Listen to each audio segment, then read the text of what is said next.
تعظیم میکنم مستی زن مادر که پی در پی بزرگان را می آفرد، هم رودکی هم فردوسی و هم گامری نابینا. همه فرزندان اویم، همه شیر از پیستان مادر خوردند. هنوز قد هر یکی از آنها از لاله بلندتر نبود که هر یکی را با مهری مادرانه و نوازش پدرانه به وایه رساند. صحنه مذکور اساس واقعی دارد. کمی صبر کنم با بچه عزیزم.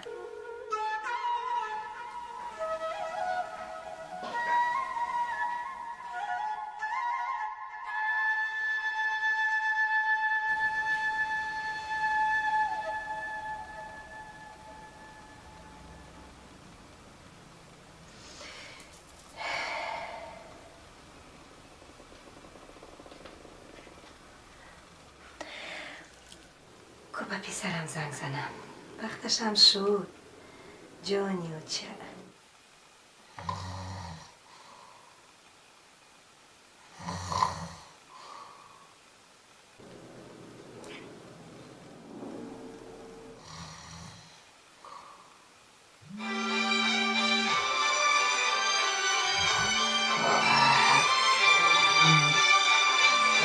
کس در این نیست پیشم مرا لطفا میکنه.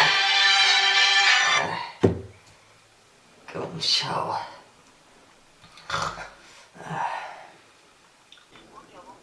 نمیتواند. چی گپ شده باشه؟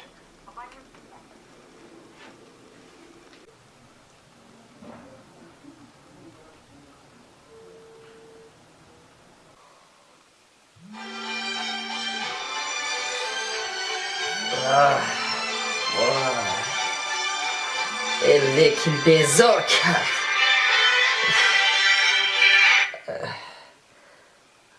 لبای الو بچه جون، بچه جون، السلام علیکم بچه. صحت و سلامتک هستی بچه جون؟ مادر شمایید؟ بله خوب هستم. چی یکم گپ شده است؟ هیچ گپ نشده است. بله بچه جان، خواستم آواز شیرینت رو شنوم بچه. مادر برای آواز من را شنیدن او بعد در نیز پیشم زن نه میزنی. بچه جانی من گوش کن مرا. بخشش زیاد بچم که در این نیمه شب زنگت زدم، ناراحتت کردم بچه جان. بله آخر ناراحت هم کرده. ناراحت کردن و ناراحت کرده دو باز میپرسد. نه از کار اومده بودم. خیر گپ زنید، چی گپ داشتید؟ فرزندم، عذر بخشش، ناراحتت کردم. جگر من یاد شد. جان یاد شد.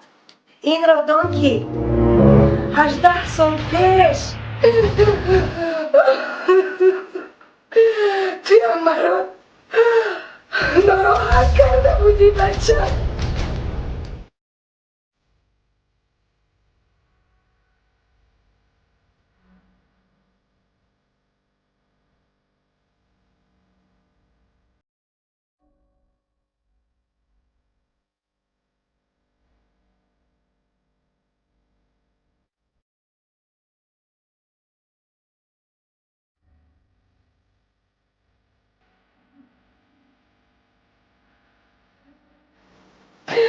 خواستم که باز آن روزت تربیت کنم جانی و چه.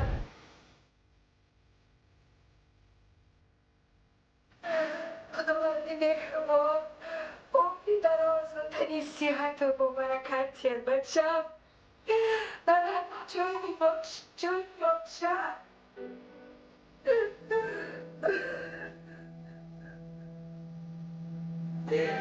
سلام بچم، سلام برگردی بر سری دلم. من پیشیمن مادری میرم. بچه عزیزم خدا نگهبانت باشد. روان است آب چشمانم، تو گویی رود ایلاک است. فیغان در حسرت رویت از اینجا تا به افلاک است. میان ما و تو آچه کنون ره تا قیامت دور. به زیر خاک سرد تو مرا بر فرق سر خاک است. دیگر کو در تگ این توت پیر گسترده یک چادر؟